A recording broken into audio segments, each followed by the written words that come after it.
ముఖ్యంగా మన సినిమా హీరోలకి బ్రాండ్ అంబాసిడర్లుగా ఉండాల్సిన మీరు విలాసాలకు గొప్పలకు పోయి అనవసరంగా మీరు చెడ్డ పేరు తెచ్చుకుంటా ఉన్నారు.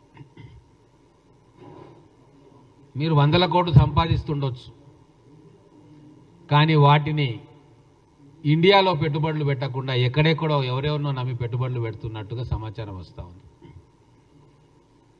మళ్ళీ ₹1 కూడా మీకు రాదు. అది చాలామంది చీటర్స్ ప్రపంచమంతా ఉన్నారు. వాళ్ళని నమ్మి మీరు మీ దగ్గర ఉన్న కష్టపడి సంపాదించిన సొమ్మును వాళ్ళ చేతికి అప్పచెప్పి దుబాయ్లో ల్యాండ్ కొందామనో, ఇంకో దగ్గర బిట్ కాయిన్స్ కొందామనో, లేకుంటే కేమెన్ ఐలాండ్స్లో పెట్టుబడులు పెడదామనో రకరకాల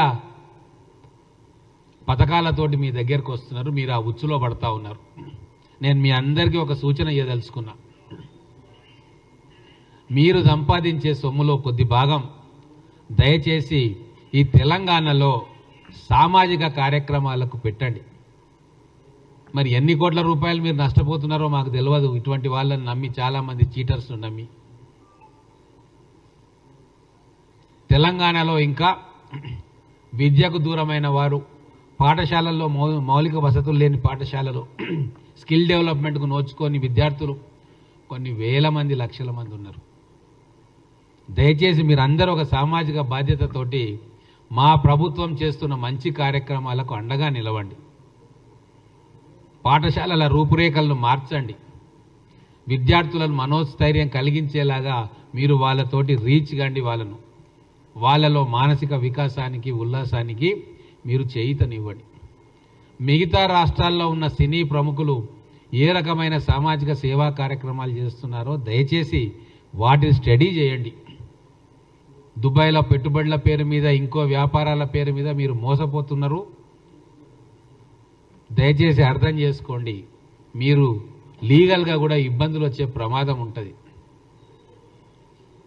నేను ఒక ఎక్స్పెరిమెంట్ చేసిన మహబూబ్ నగర్ విద్యానిధి అని చెప్పి అక్కడ కలెక్టర్ గారి ఆధ్వర్యంలో ఒక నిధిని ఏర్పాటు చేస్తే ప్రజల్లో నుంచి అద్భుతమైన స్పందన వస్తూ ఉంది. విద్యార్థుల కోసం చేస్తున్న అనేక కార్యక్రమాలకు ప్రజలు స్వచ్ఛందంగా సహకారం అందిస్తూ ఉన్నారు. నేను ఈ పెద్ద సూపర్ స్టార్స్ అందరికీ కూడా ఒక సూచన ఇవ్వదలుచుకున్నా. మీరందరూ కలిస్తే, చేయి కలిపితే తెలంగాణలో గొప్ప సామాజిక కార్యక్రమాలు చేసుకోవచ్చు. మీరు బయటి దేశాల్లో పెట్టుబడి పెట్టిన ఏ ₹1 మళ్ళీ మీకు చెందదు, అది గ్యారంటీ. కాబట్టి మీరు కొద్దిలో సామాజిక సేవా కార్యక్రమాల్లో కొద్దిగా మీరు ముందుకు రండి. తెలంగాణ విద్యానిధిని మీరు అందరు కలిసి ఏర్పాటు చేయండి.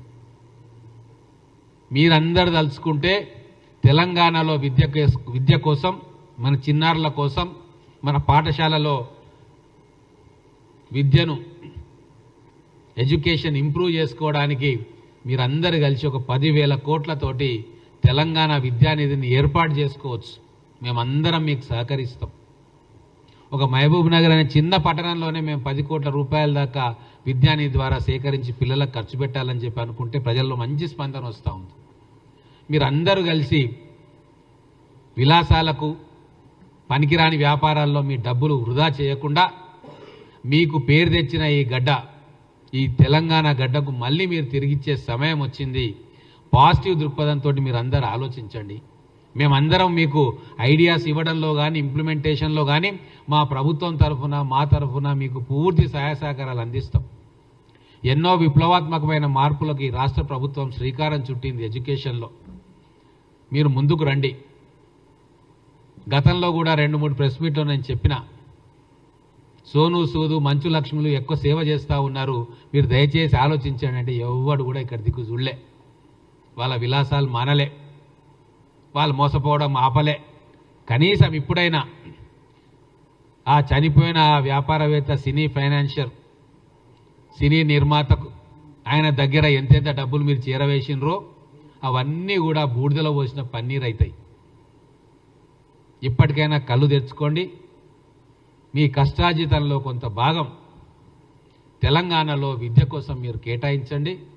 మా రాష్ట్ర ప్రభుత్వం చేస్తున్న అనేక కార్యక్రమాల్లో మీరు కూడా ముందుకొచ్చి ఒక బ్రాండ్ అంబాసిడర్స్గా ఉండి మీరు రిసోర్సెస్ రేజ్ చేయండి, ప్రజల నుంచి రిసోర్సెస్ రేజ్ చేయించి తెలంగాణ పిల్లల భవిష్యత్తును అందంగా తీర్చిదిద్దడంలో మా ప్రభుత్వానికి మాకు సహాయ సహకారాలు అందించాలని చెప్పి పత్రికాముఖంగా మళ్ళొకసారి మీ అందరికీ కూడా మనవి చేస్తూ ఉన్నా.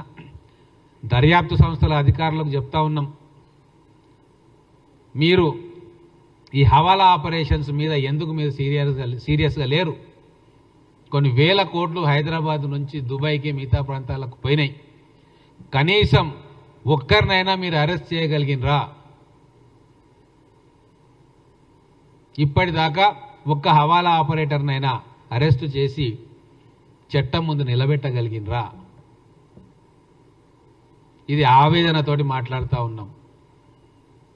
మా నియోజకవర్గంలో స్కూళ్ళకు పోతూ ఉంటే 8th, 9th, 10th అమ్మాయిలు కూర్చోవడానికి బెంచీలు లేవు, కింద కూర్చుంటూ ఉన్నారు ఆడపిల్లలు. అక్కడికి పోతే దుఃఖం వస్తుంది. టాయిలెట్స్ లేవు, షెడ్స్ లేవు, డ్రింకింగ్ వాటర్ ఫెసిలిటీస్ లేవు. ఈ సంవత్సరం కొద్దిగా ప్రభుత్వ సహకారంతో కొన్ని స్కూల్స్ని ఇంప్రూవ్ చేసుకున్నాం. కానీ విచ్చలవిడి కరప్షన్ తోటి వేల కోట్ల రూపాయలు సంపాదించిన దొంగలు వీళ్ళందరూ రియల్ ఎస్టేట్ మాఫియా వీళ్ళకు తోడై సినీ రంగ ప్రముఖులతో జట్టుగట్టి ఈ సంపదను మొత్తం విదేశాలకు తరలించి అక్కడ పెట్టుబడులు పెడతా ఉంటే మరి హవాలా ర్యాకెట్ను ఆపే ఏ పనిని కూడా ఈ 14 నెలల్లో మన దర్యాప్తు సంస్థలు కానీ మన అధికారులు చేయకపోవడం ఎంతో బాధతో కూడుకున్న వ్యవహారం. ఇది బాధతోటి అంటున్న మాటలు. దయచేసి మీరు ఈ డ్రగ్ అడిక్ట్స్ని, డ్రగ్స్ సప్లై చేసే వాళ్ళని, హవాలా మార్కెట్లో లీగల్గా మనకు ఇక్కడ చెందాల్సిన డబ్బును విదేశాలకు తరలించి అక్కడ పెట్టుబడులు పెడతా ఉంటే మరి మీకు సమాచారం వస్తలేదా? సామాన్య మానవునికి కూడా తెలుస్తున్న సమాచారం మీకు ఎందుకు తెలియట్లేదు? దయచేసి మీరు ఈ విషయంలో దృష్టి పెట్టాలని చెప్పి నేను అందరినీ కోరుతా ఉన్నా, సంబంధిత మంత్రి గారిని కోరుతా ఉన్నా, అధికారులను కోరుతా ఉన్నా. ఇప్పటికైనా మనం యాక్షన్ తీసుకోకుంటే భవిష్యత్తులో ఇంకా విపరీతమైన పరిణామాలు జరిగే అవకాశం ఉంటుంది.